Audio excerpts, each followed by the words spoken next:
August 15th, 1947 is the birthday of free India. It marks for her the end of an old era, the beginning of a new age.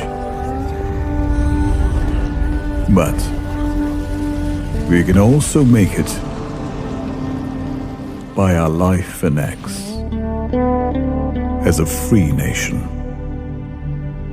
An important date in a new age, opening for the whole world, for the political, social, cultural, and spiritual future of humanity. On this day, I can watch almost all the world movements,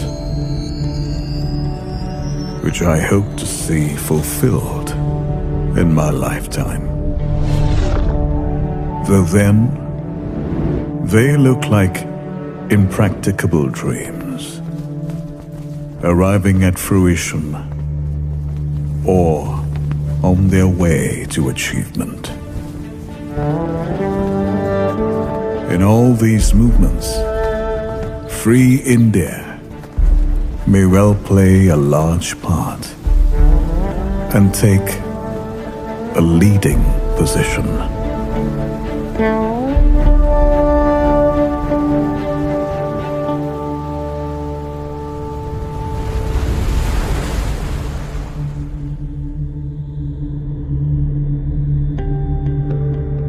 The first of these dreams was a revolutionary movement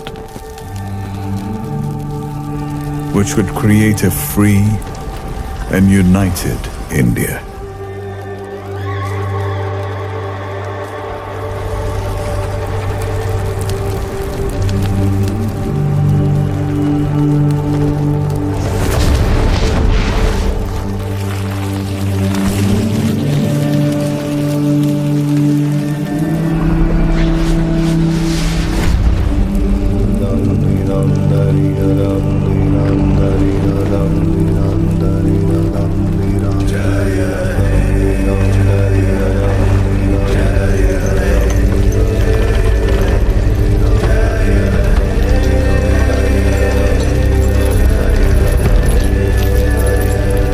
India today is free, but she has not achieved unity. Unity may finally come about under whatever form. The exact form may have a pragmatic, but not a fundamental importance.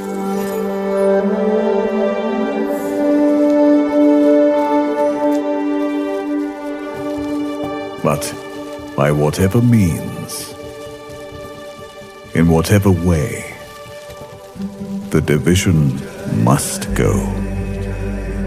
Unity must and will be achieved, for it is necessary for the greatness of India's future. Another dream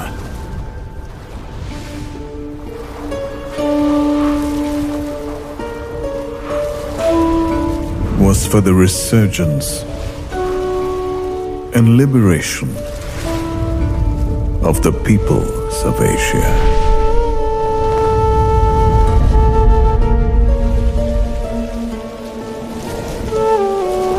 And her return to her great role in the progress of human civilization.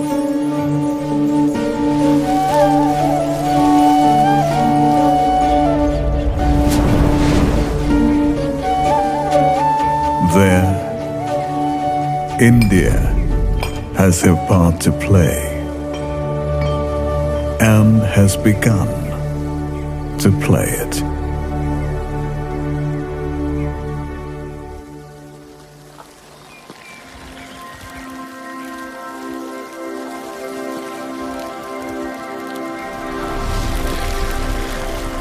The third dream was a world union, forming the outer basis of a fairer, brighter, and nobler life for all mankind. Here too, India has begun to play a prominent part, and her presence may make all the difference between a slow and timid and a bold and swift development. Unification is a necessity of nature, an inevitable movement, but an outward basis is not enough. There must grow up an international spirit and outlook. International forms and institutions must appear.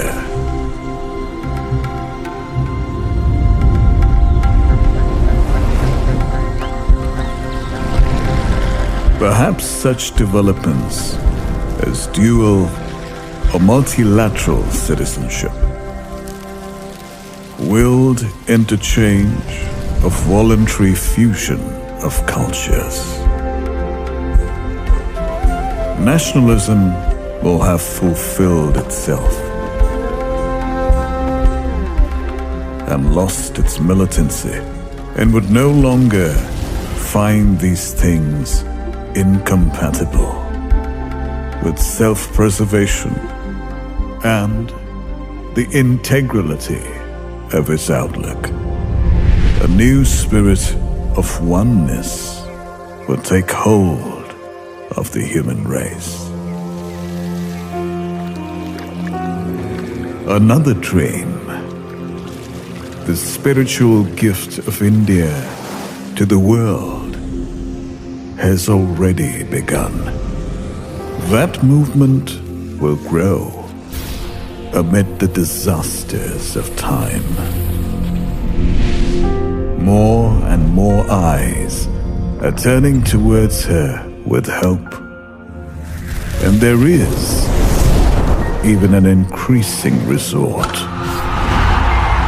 not only to her teachings, but to a psychic and spiritual practice.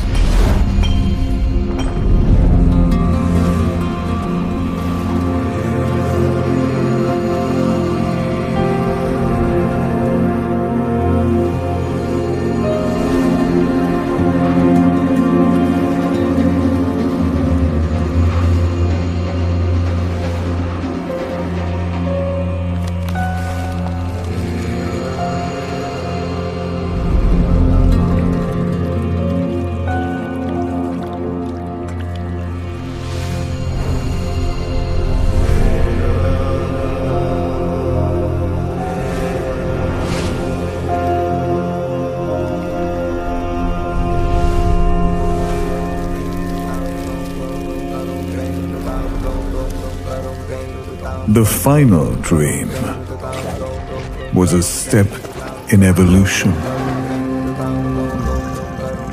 which would raise man to a higher and larger consciousness and begin the solution of the problems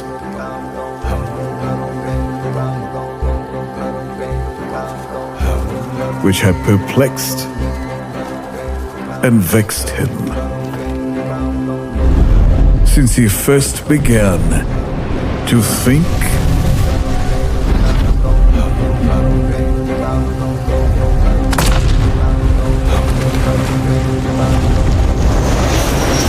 and to dream of individual perfection and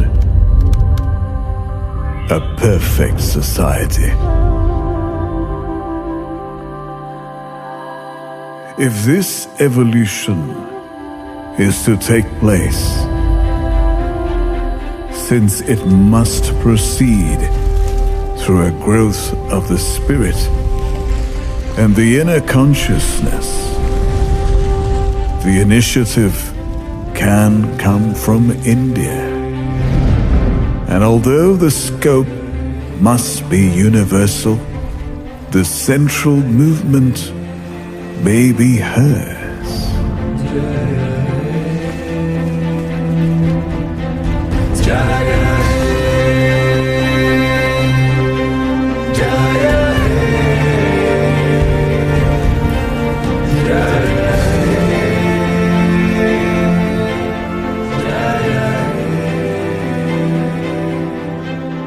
Such is the content which I put into this date of India's liberation.